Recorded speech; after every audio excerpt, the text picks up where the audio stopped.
পুরান ঢাকায় অবস্থিত লালবাগ কেল্লা দাঁড়িয়ে আছে 400 বছর ধরে। ঢাল তলোয়ার নিয়ে সৈন্যরা একসময় পাহারা দিতেন এখানে।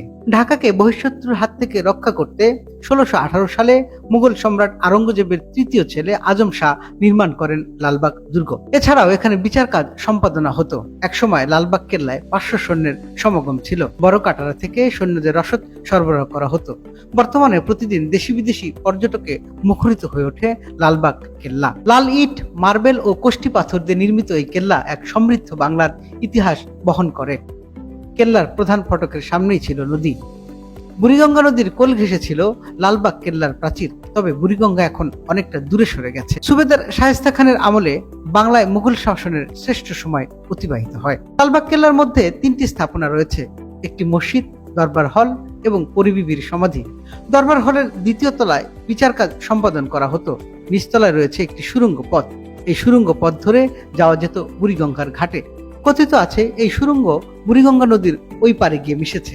লালবাগ কেল্লাকে ঘিরে রয়েছে নানা কল্পকথা। দুর্গের ভেতর রয়েছে পরিবিবির সমাধিস্থল। লোকমুখে এই পরিবিবিকে নিয়ে অনেক গল্প শোনা যায়। পরিবিবির আসল নাম ইরান দুখত রাহমত বানু। পরিবিবি নামটি অধিক প্রচলিত। বাংলার প্রাদেশিক গভর্নর বা সুবেদার নির্বাচিত হওয়ার আগে শায়েস্তা খান ছিলেন তখনকার প্রধান সেনাপতি এবং শাহজাদা আজমের আত্মীয়। আওরঙ্গজেবের মামা ছিলেন শায়েস্তা খান। পরিবিবিকে নিয়ে প্রচলিত গল্পগুলোর মধ্যে সবচেয়ে বেশি শোনা যায় পরিবিবিকে বিয়ে করতে চেয়েছিলেন শাহজাদা আজম শাহ। প্রথম দিকে এই বিয়েতে রাজি ছিলেন না পরিবিবি। তবে পরিবিবির মা মারা যাওয়ার পর ভেঙে পড়েন তিনি। এক পর্যায়ে বিয়েতে অস্বীকৃতি জানান এবং শাহজাদা আজমকে শর্ত দেন তিনি যদি তার পিতা শায়েস্তা খানের জন্য উপযুক্ত পাত্রী নির্বাচন করে বিবাহ দিতে পারেন তাহলে তিনি শাহজাদা আজমকে বিয়ে করবেন।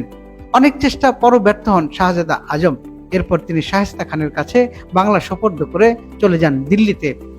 এই গল্পের সঙ্গে অনেকে দ্বিমত পোষণ করেন। তারা বলেন সম্রাট আজম শাহের সঙ্গে 1,80,000 টাকা দেনমোহরে পরিবিবির বিয়ে ঠিক হয় 1668 সালে। এর 16 বছর পর অর্থাৎ 1684 সালে পরিবিবির মৃত্যু হয়। দুর্গের অভ্যন্তরে মসজিদ ও দরবার হলের মাঝখানে শায়িত করা হয় তাকে। তবে পরিবিবির বিয়ে নিয়ে ইতিহাসবিদদের মধ্যে মতভেদ রয়েছে।